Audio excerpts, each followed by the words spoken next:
The moment I discovered the fake heir's secret, that he was tethered to some kind of score-boosting system, he started panicking, terrified I'd deliberately bomb my finals and tank his score along with mine.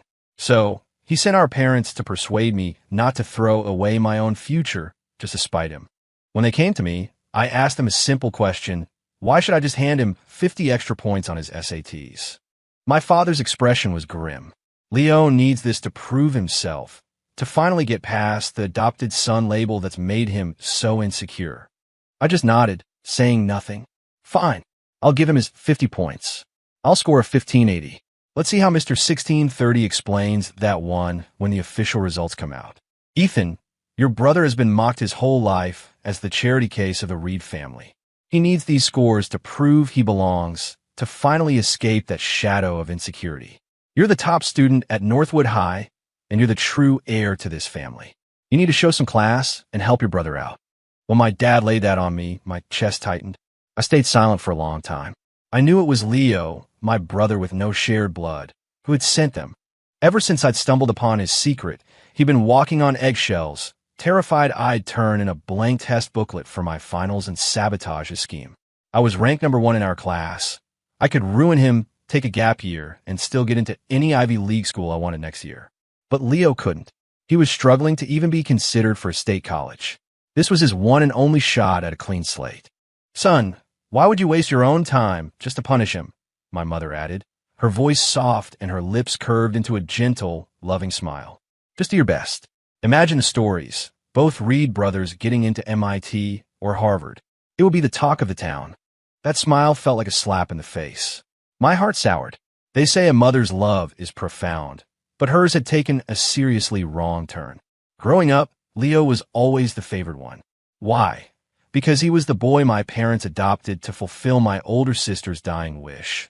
A boy from the foster system she had befriended and wanted to save. After she passed away, all my parents' guilt transformed into doting affection for him.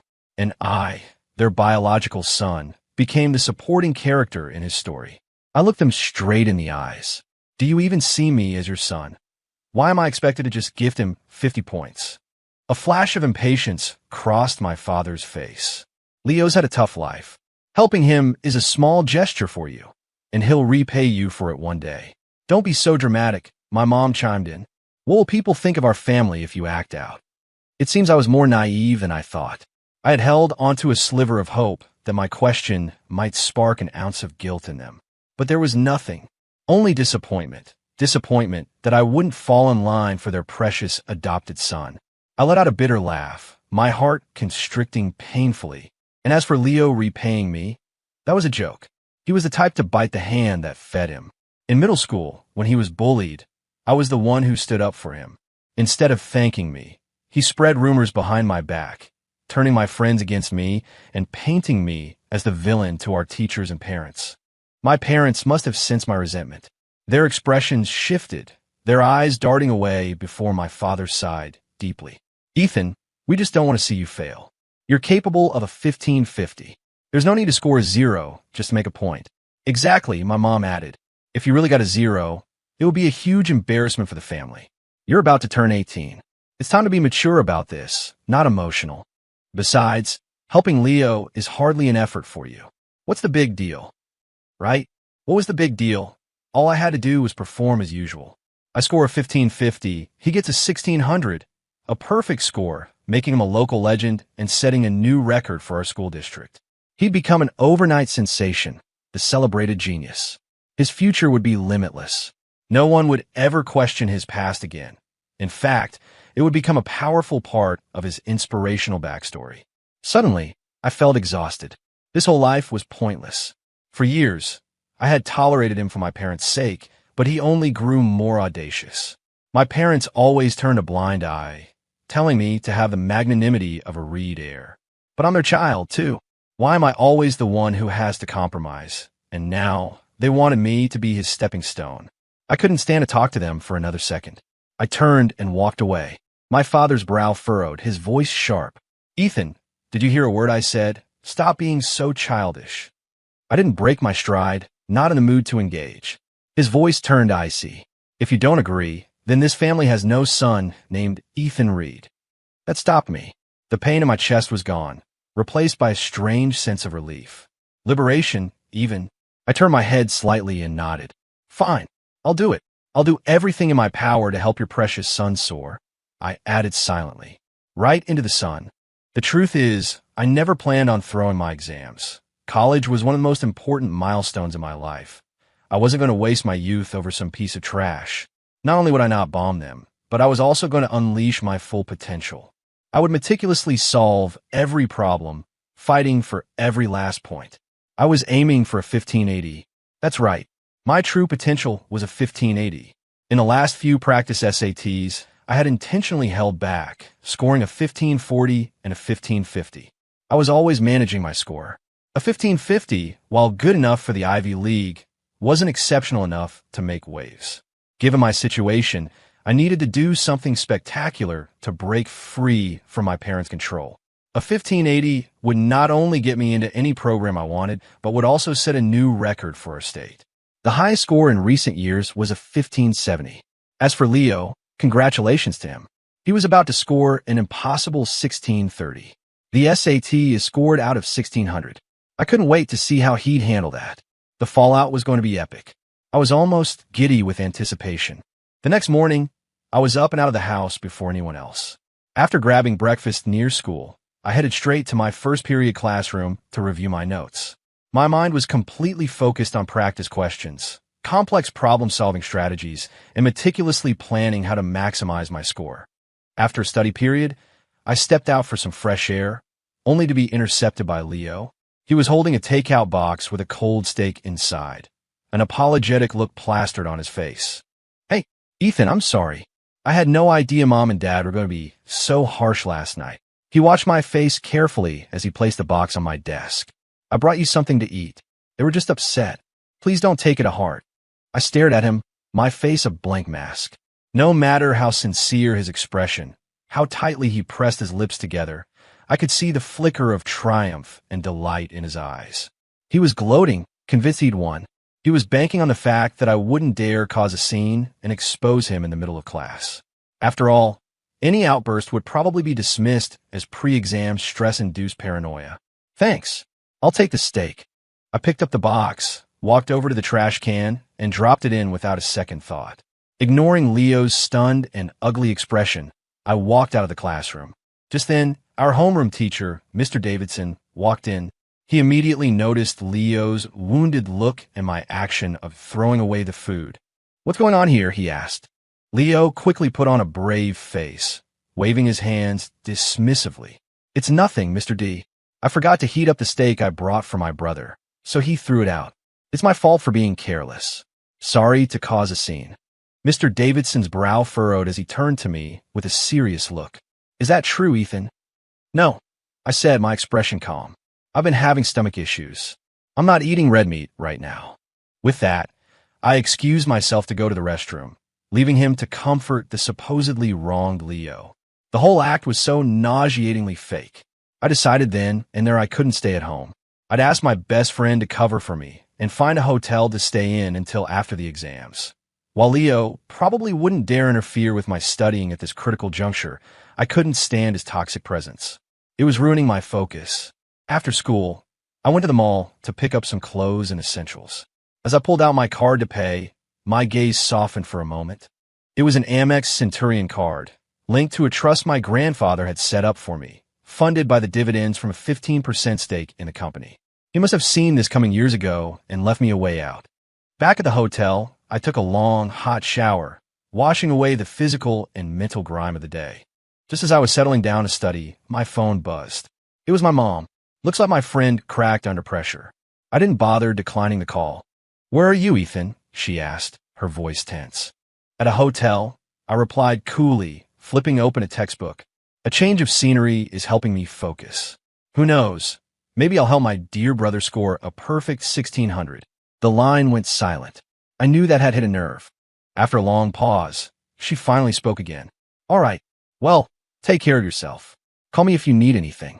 Should I send over one of the security guys? Not necessary. The hotel is right by the school. That's all. I have to study. I hung up before she could say another word. It might seem cold, But if they chose the fake heir, they had to be prepared to lose their real son. For the next 2 weeks, I lived and breathed practice tests and review materials. Meanwhile, Leo, apparently thrilled that I had been driven out, was on cloud nine. He spent his days loudly discussing post-exam vacation plans with classmates and openly flirting with Sarah, the class valedictorian and resident academic superstar. A few of my friends warned me that my fake brother was getting way too cocky. I didn't care. Right now, nothing mattered more than my score. I was going to get it. Finally, exam day arrived. Under the blazing summer sun, I sat in the testing center, the frantic scribbling on my pencil a testament to the sweat and effort I was pouring into paving my own future. I was so focused that I didn't even notice Leo was in the same room, sitting in the back, watching me for 2 full days. When I walked out of the final exam, he jogged to catch up, a smug grin on his face. "Ethan, you really are a genius. You finished with time to spare and checked your work over and over. Looks like you didn't want to disappoint mom and dad after all. You really didn't throw it." The cockiness in his eyes and voice was completely undisguised. I nearly snorted. For that couple who almost sold out their own son, this was for me and me alone. "Congratulations," I said, the 2 words tight with suppressed laughter. I tried to walk away before I broke down. With my confidence in a 1580, or maybe even a few points higher, that meant Leo was about to score an astronomical 1630. His precious system was about to become a laughingstock in whatever dimension it came from. The thought was just too absurd. So yes, congratulations were in order. "You should congratulate me. I'm looking at 1590 easy," Leo said, keeping pace with me, unable to stop himself from gloating. "A 1590! I'll be the top scorer in the city, the state, maybe even a national merit scholar. I'm going to be a star." I struggled to keep a straight face, my shoulders shaking. He mistook it for anger and pressed his advantage. "Oh, and congratulations on me getting 5% of Reed Corp's shares. Dad signed the papers the night before the exam. Forgot to tell you. He was on a roll now. We decided not to announce it right away, so it wouldn't mess with your performance. But they're making it official tonight. Keep an eye out for the press release. You are pathologically nauseating." I shook my head, my good mood completely intact. None of what he said mattered. With the support of my grandfather's old allies on the board, Reed Corp would be mine once I graduated college. Dad's blatant favoritism towards his adopted son had already alienated many of the long-standing shareholders. "You're not mad?" Leo asked, a little disappointed that I wasn't reacting. He was the kind of parasite who reveled in taking things from others. My indifference soured his victory. "Why would I be mad? You're just a charity case my parents took in. They might treat you like a treasure, but you'll never be anything more than the boy my sister pitted." I fired back without mercy. I had a tongue, too. Leo's face froze, his expression twisting into a mask of anger and hatred. I'd hit his deepest insecurity. For all these years, it wasn't being the adopted son that he hated most. It was being the living embodiment of a dead girl's pity project. It was a brand of shame he couldn't escape. "You've got a sharp tongue," he snarled, his face dark. "Let's see if you're still this arrogant when the scores come out. You just wait. On score release day, I've got a big surprise for you." I paused, a flicker of curiosity crossing my mind. What other tricks could he possibly have up his sleeve? I scoffed and walked away, eager to put distance between myself and his toxic presence. Let's see who's standing when the scores are revealed. I didn't give Leo's threat a second thought. His downfall was imminent. I was just waiting to watch him crash and burn in front of the entire school. That evening, the Reed Corporation's official website posted a press release. The chairman had transferred 5% of his personal shares to Mr. Leo Vance as a merit-based gift. Leo immediately shared the link on his Instagram story, making sure to tag me. I ignored it, but the heirs and heiresses in my social circle were stunned, blowing up my phone with messages asking what was going on. I gave a few vague replies and went back to planning my future. Late that night, my mom called. It seemed they had just finished celebrating with Leo and finally remembered they had another son. I answered. "Ethan, the exams are over. Why aren't you home yet?" "Home," I thought. "What home?" The 3 of them seemed perfectly happy. Why would I subject myself to that? I was better off on my own, waiting for score release day. "Not coming back," I said flatly. There was a rustle on the other end, and then my father's stern voice came through the line. Ethan Reed, there's a limit to this nonsense. I know you're throwing a tantrum about the shares, but your mother and I just wanted to give him some security. You have the trust your grandfather left you. He continued, his voice rising. Look at you, running away from home over a few trivial matters. If you keep this up, you can forget about inheriting Reed Corp. You won't get another dime from me. Money? Inheriting the company? I had a laugh. They hadn't given me an allowance in over a year. It started when I was a junior, after Leo insulted my grandfather to my face. I punched him, and he ran crying to my parents. As punishment, they cut off my allowance and never reinstated it. If it weren't for my grandfather's trust fund, the so-called young master of the Reed family might have ended up begging on the street. As for inheriting the company, that was an even bigger joke. They were already willing to force me to be a stepping stone for their precious Leo. It wasn't a stretch to imagine them scheming to take away all my shares and hand them over to him. I was done with this family. I had no hope left. Taking a deep breath, I steadied myself and spoke calmly. You've misunderstood. I'm not throwing a tantrum. I just don't want to intrude on your happy little family of 3. I wish you a long and prosperous life together. I was making it clear I wanted to cut ties. My sarcasm laid on thick. In a few hours after midnight, I would be 18. I would no longer be under the legal guardianship of these heartless parents. I was so done with this house. As expected, my father exploded. Fine, you've really grown up, haven't you? Cutting ties with your own father. How did I raise such a selfish, petty son? You're a disgrace to this family. Now you get your ass back here and apologize to me, your mother, and Leo. Otherwise, you're never setting foot in this house again, and I'll find a way to take back those shares. You can try, I retorted instantly. My shares are in a legally protected trust. You have no authority to touch them. Besides, the other board members were my grandfather's oldest friends. Do you really think they'll stand by and watch you gut the company for your pet project? Don't be surprised if they vote to have you removed. And don't forget, I continued, my voice calm and steady. Grandfather's will clearly states that his 45% controlling stake is only held by you in proxy. On my 22nd birthday, it transfers to me, free and clear. You signed the papers. You agreed to it. I laid out the facts. My grandfather had originally intended to give the shares directly to my father, but he saw how biased Dad was towards Leo. He worried that after he was gone, there would be no one to keep my father's foolishness in check. So, he had meticulously set up this arrangement. Sometimes, I really wondered if I was their biological son at all. The other end of the line was silent, but I could hear heavy, ragged breathing. My father was furious. Ethan Reed, I'm giving you one last chance. Come home right now, and I'll pretend this never happened. Otherwise, what? I'd spelled it all out, and he was still living in his own fantasy world.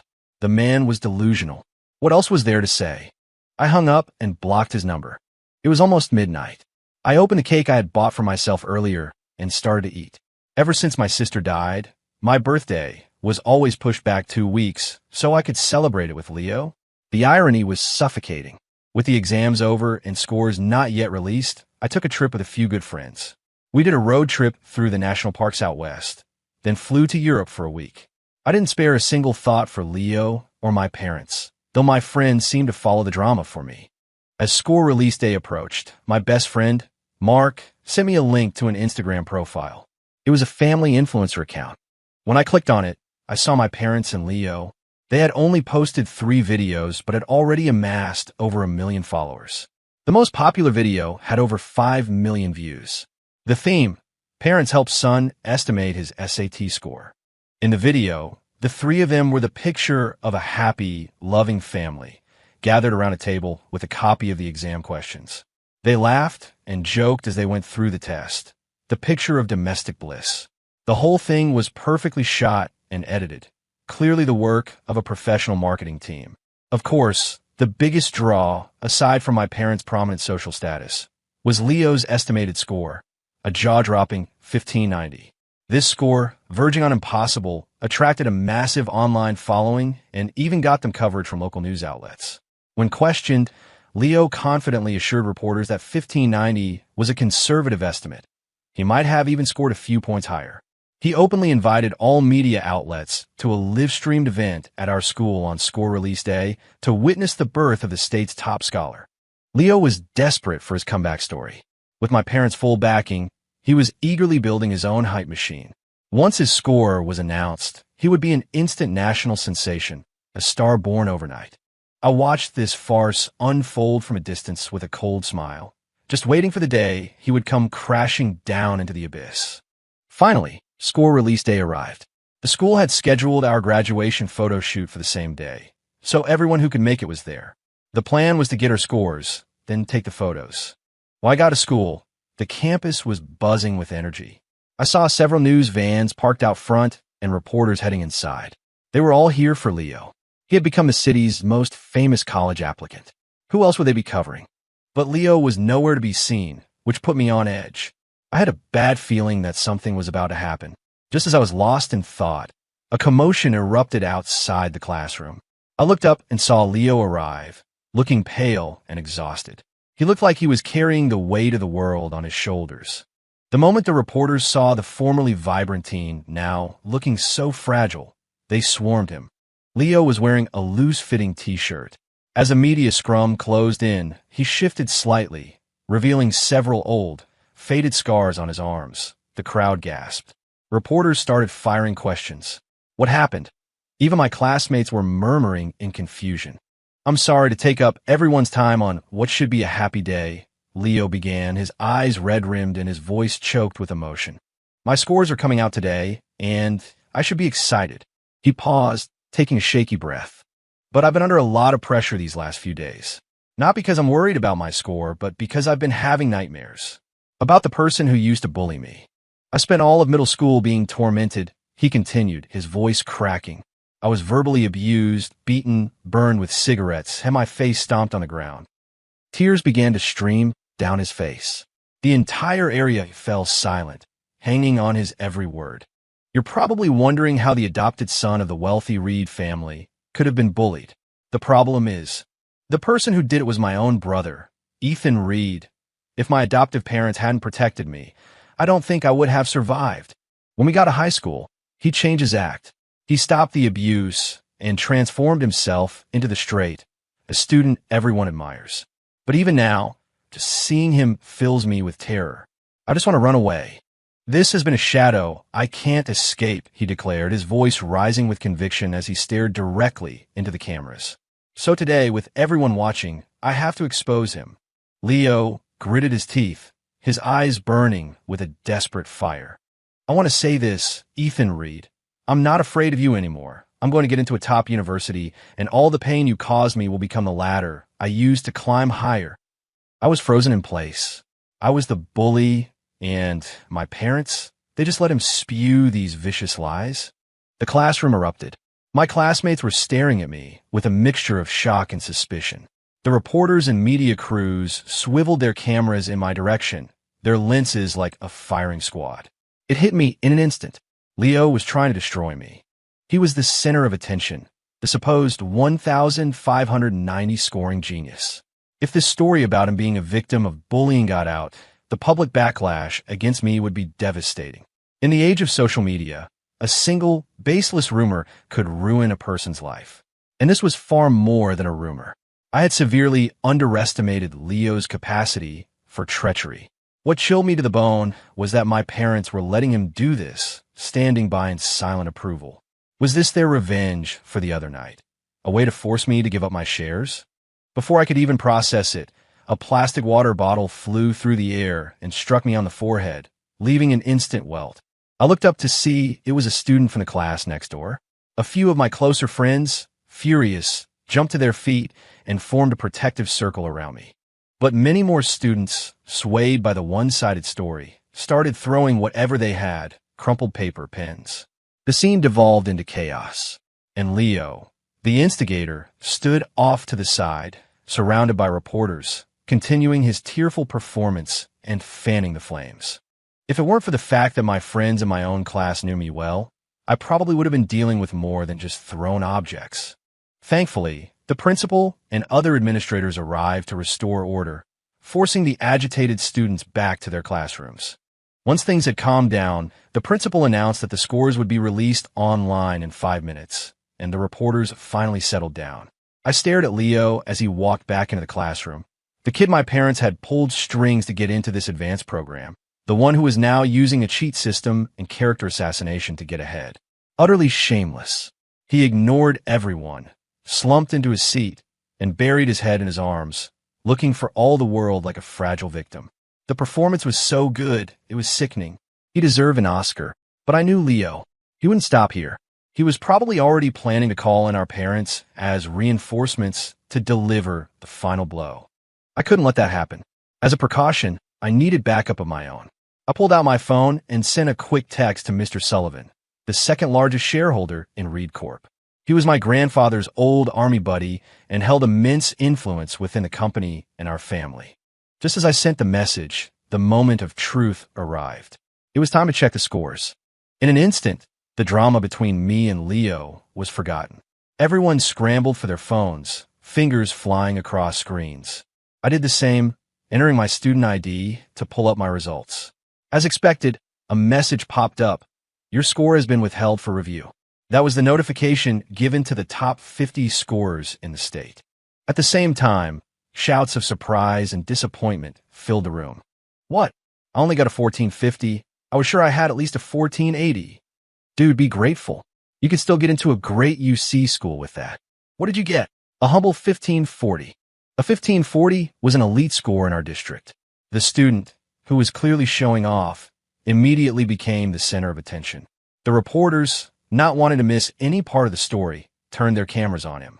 One blogger even commented that the banter was like something out of a sitcom and that he should buy the kid a celebratory dinner. Amid the noise, Leo suddenly sat up, his previous exhaustion gone, replaced by a radiant glow. He didn't check his own score. Instead, he cleared his throat and pointed a finger directly at me. Everyone, before I check mine, I want to see the score of that bully. I believe in karma. There's no way the universe would let someone like that get into a place like MIT. He was doubling down, determined to frame me as a villain and force me onto a public guillotine. If my score was low, I'd be mocked and condemned. If it was high, people would cry injustice, and online mobs would petition to have my admissions rescinded. It was a truly vicious move. Sorry to disappoint you, I said, my voice ringing with confidence as I looked at the smug expression on his face. My score is being withheld. I can't see it yet. Go ahead, kid. Keep smiling. Once your score is revealed, it'll be your turn to cry. 7. The classroom buzzed with whispers. Withheld? Doesn't that mean he's in the top 50 in the state? Hearing this, Leo's face lit up with pure ecstasy. His whole body trembled with excitement. If my score was that high, it meant his, with the 50-point boost from his system, would be even higher. Wow, Ethan, you're truly amazing, Leo said, his voice dripping with faux sadness. You went from being the feared school tyrant to the admired top scorer. It's really something to be jealous of. I was getting sick of his act. Cut the drama queen routine and check your own score. I interrupted, my patience gone. The room fell silent. All eyes, especially the cameras, turned to Leo.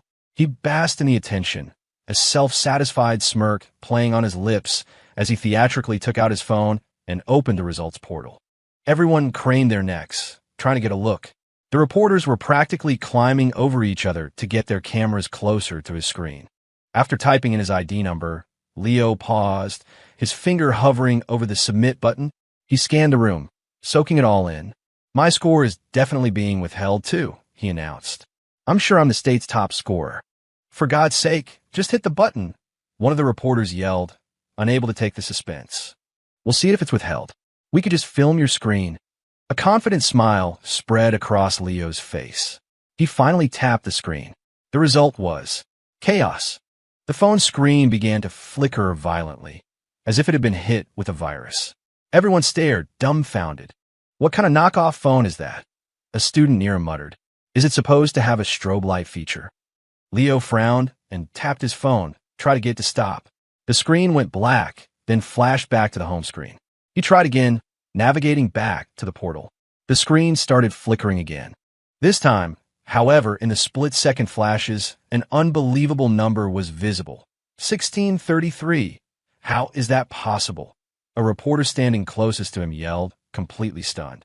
A classmate next to him saw it too and practically jumped out of his seat. Holy crap, 1633. That's a new national record. Wait, isn't the max score 1600? The number was only visible for a moment, and most people missed it. But those two outbursts were enough to send a shockwave through the room. The classroom went dead silent. The principal and the media members exchanged looks of utter disbelief. A grin spread across my face. It looked like my real score was 1583. That would not only make me the state champion, but would also set a new record for the highest raw score. At that moment, Leo started to panic. No, you must have seen it wrong. Yes, that's it, he stammered, his mind finally snapping out of his fantasy. If he really scored a 1633, his life was over. Check it again, another reporter urged, his voice filled with a manic excitement. A score of 1633 was impossible, which made it the story of a lifetime. Leo wiped the sweat from his brow and logged in again. The screen continued to flash erratically. I had a funny thought that his score-boosting system was in a digital war with the official College Board database. One was insisting on 1633, while the other was screaming, "Are you insane? The maximum is 1,600. After a few more agonizing seconds, the flickering stopped. The screen stabilized, and everyone stared, jaws on the floor. There it was in bold, undeniable numbers, 1633. No special notes, no asterisks for extra credit. The system had even bypassed the score withheld function. The system, whatever it was, had brute forced the number into existence. The reporters just stared at each other, speechless. My classmates looked around in bewildered silence. Leo was drenched in sweat, frantically tapping his phone and muttering, "This is fake. It has to be a bug. It's a glitch." He looked around wildly, his eyes finally landing on me. A horrifying realization dawned on him, and his face went deathly pale. My score was too high. The root of the problem was me. His eyes widened, his face contorting into a demonic snarl. "Ethan Reed, why did you have to score so high? You little snake. Are you trying to ruin my life?" He had completely lost his mind, oblivious to the suspicious stares he was now getting. No one in the room was stupid. They might not have known the details, but his outburst made it clear that my score was somehow connected to his impossible one. Just as the scene was about to erupt again, the principal rushed in. He pushed through the crowd and ran up to me, beaming. "Ethan, my boy, you have to come with me. The admissions officers from Harvard and MIT are here. They're waiting for you in my office." The principal's announcement instantly shifted everyone's attention. A swarm of reporters surrounded him. How much did Ethan Reed score? The principal couldn't stop grinning. "I just heard from the admissions team. He scored a 1583. He's the state champion, no doubt about it." State champion, in a flash, every eye, every camera was on me. The bug in Leo's score was forgotten. My alleged bullying was ancient history. I was the new headline. I was mobbed, microphones and cameras shoved in my face. The tables had turned completely. The area around Leo became a vacuum. He stood there, pale and trembling, frozen in place. As the principal and I fought our way through the crowd, the vice principal came running over. She scanned the room, spotted Leo, and waved him over. "Leo Vance, come with me." Leo's face lit up with a flicker of hope. "Are the admissions officers from Harvard here for me, too?" "No," she said grimly. "This is something serious. You need to come with me now." No one knew exactly what happened next. I was busy meeting with the admissions teams and didn't have time to worry about Leo's fate. By the time I walked out of the principal's office, having accepted a full scholarship to MIT, Mr. Sullivan was waiting for me. He told me to go join my friends for the graduation photos and that he'd explain on the way. In the car, Mr. Sullivan saw my anxious expression and filled me in on what had happened. As expected, Leo was taken away by officials from the College Board's Office of Testing Integrity. But because I had already texted him, Mr. Sullivan had his lawyers download the live stream footage of Leo's slanderous accusations and immediately file a police report for defamation. So now, Leo was at the police station, facing a joint inquiry from the testing authorities and the police. My parents, upon hearing the news, rushed to the station to try and bail out their precious boy. However, Leo, who was all bravado and no substance, quickly cracked under police questioning, and his story fell apart. He was denied bail. My parents were now outside the station, frantically calling everyone they knew to pull some strings. But the situation was not looking good for him. The defamation case was a slam dunk. He had tried to ruin my reputation to secure his inheritance. The issue with the test score, however, was bizarre. When the officials pulled up his actual test, his score was a dismal 950. But the online system showed 1633. The testing board brought in cybersecurity experts to check for hacking or tampering, but they found nothing. What was even stranger to the police and the officials was that whenever Leo tried to explain what had really happened, right as he got to the critical part, he would suddenly be unable to speak, as if he'd gone mute. Hearing this, I had a pretty good idea of what was going on. It had to be a limitation imposed by his system. But how had he explained it to my parents before? Maybe his system was damaged during its fight with the official database. I stopped overthinking it. As long as the truth about his lies came out, I could use the court of public opinion to ensure he'd never recover. He would be permanently nailed to a pillar of shame. When Mr. Sullivan and I arrived at the police station, my parents, pacing anxiously outside, saw me immediately. My mother rushed over, her face a mess of desperation, and grabbed my arm. "Ethan, your brother didn't know what he was doing. Please, just tell the police you'll forgive him. Let him come home, please." At that moment, the last shred of familial affection I had for them evaporated. They clearly still didn't understand the real reason Leo was being held. I had no desire to speak to them ever again. "You two have some nerve," Mr. Sullivan boomed as he got out of the car, his face dark with fury. "Mr. Sullivan." My parents flinched when they saw him. "Don't you call me that," he snapped. "Your own son gets publicly humiliated, and you do nothing. Instead, you're here worrying about an adopted boy with a venomous heart. You've truly shamed your father's memory." He held up a hand to cut off their excuses. "We'll deal with this mess first. Afterward, Daniel," he said, using my father's first name, "you're signing over your remaining shares to Ethan. You are no longer fit to be the chairman of Reed Corp. Don't even think about fighting it. Don't force me to rally the other board members to have you publicly removed." His words hung in the air with the weight of a final judgment. My father deflated like a popped balloon, unable to utter a single word of protest. Mr. Sullivan said no more, leading me into the station with my parents trailing behind us. Inside a viewing room, we watched the monitor. Leo sat alone in an interrogation room, looking completely drained. Apparently, both the testing officials and the police chief had received calls from higher-ups to suspend the questioning.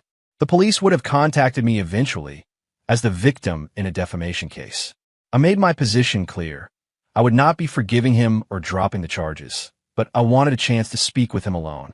I might be able to get some answers. My parents started to object, but a single glare from Mr. Sullivan silenced them. When I walked into the interrogation room, Leo's eyes, previously dull, lit up. He immediately burst into tears.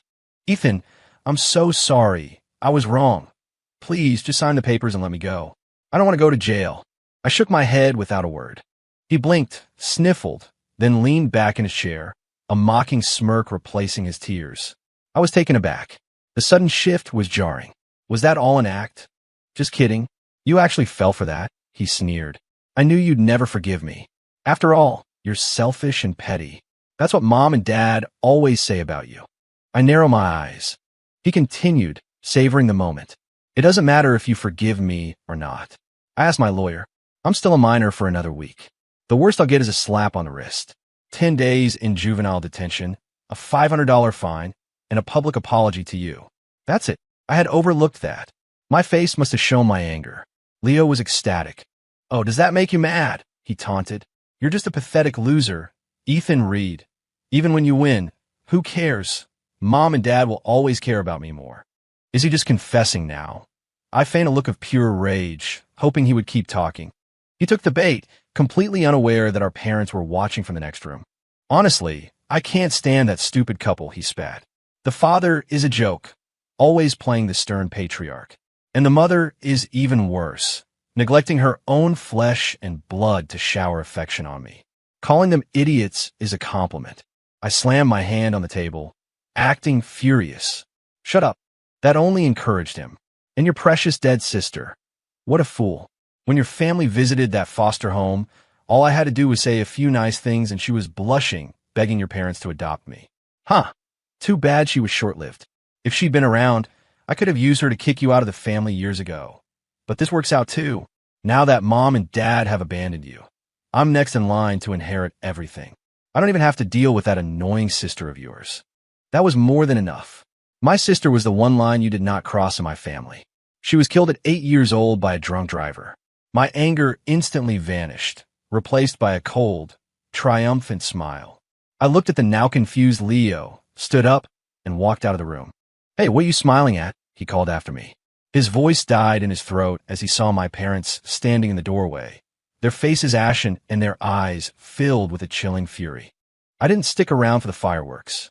As Mr. Sullivan and I were about to leave, the police chief and a lead investigator from the testing board approached us. They told us something that made no sense. Leo was being released on bail, effective immediately. I was stunned.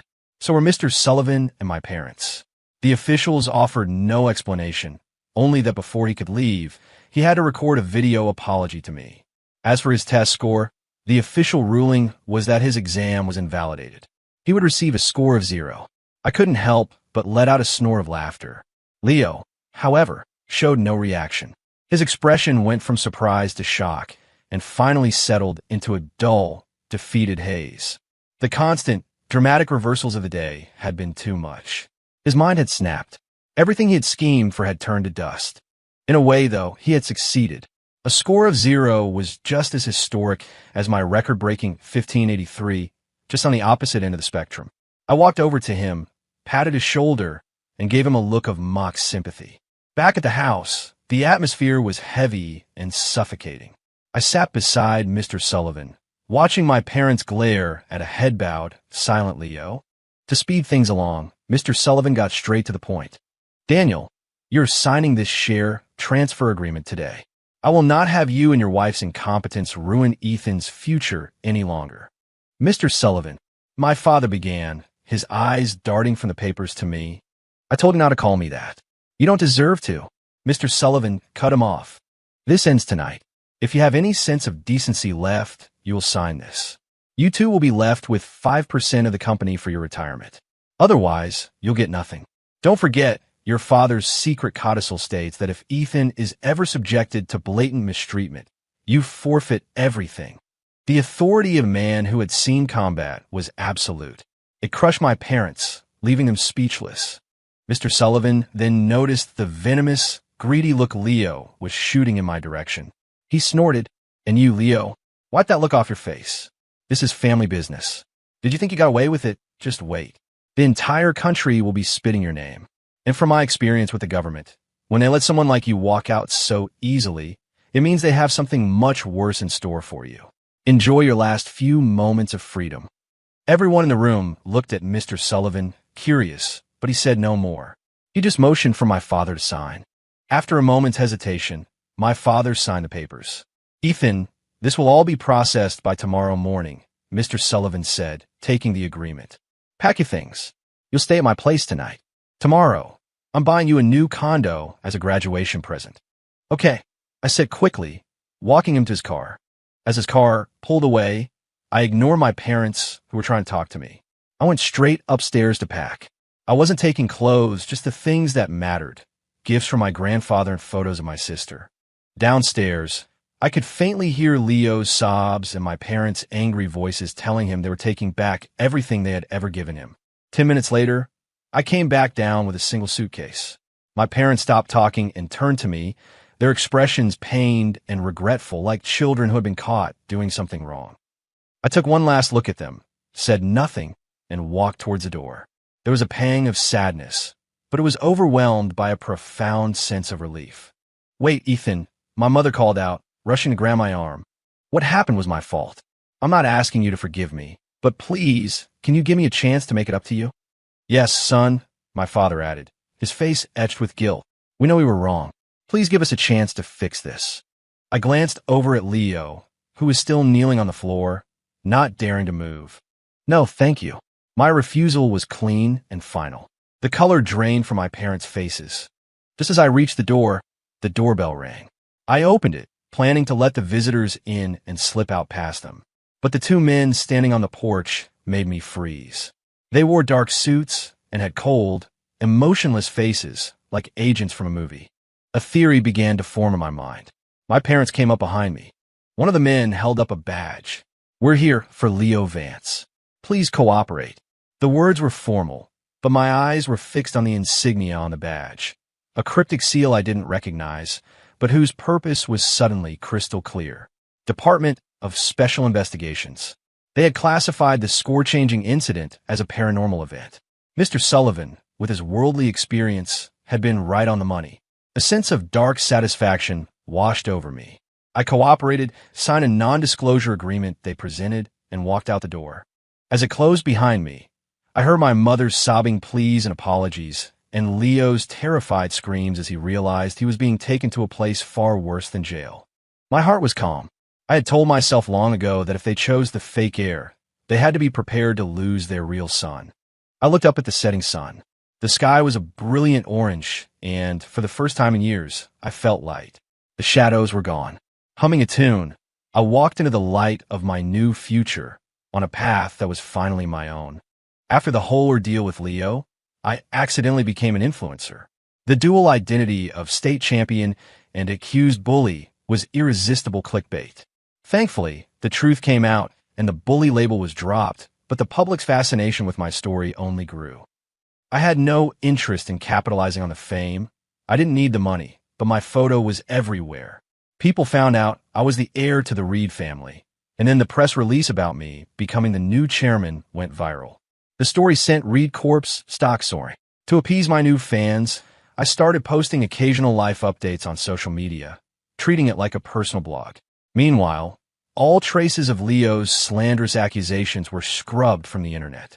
I knew it wasn't because people had lost interest. It was their work erasing the incident from public record. My parents, however, didn't fare so well. Unable to attack Leo, the online mobs turned their righteous fury on them. The public pressure became so intense that they moved abroad a few weeks later. They sent me occasional, tentative messages checking in.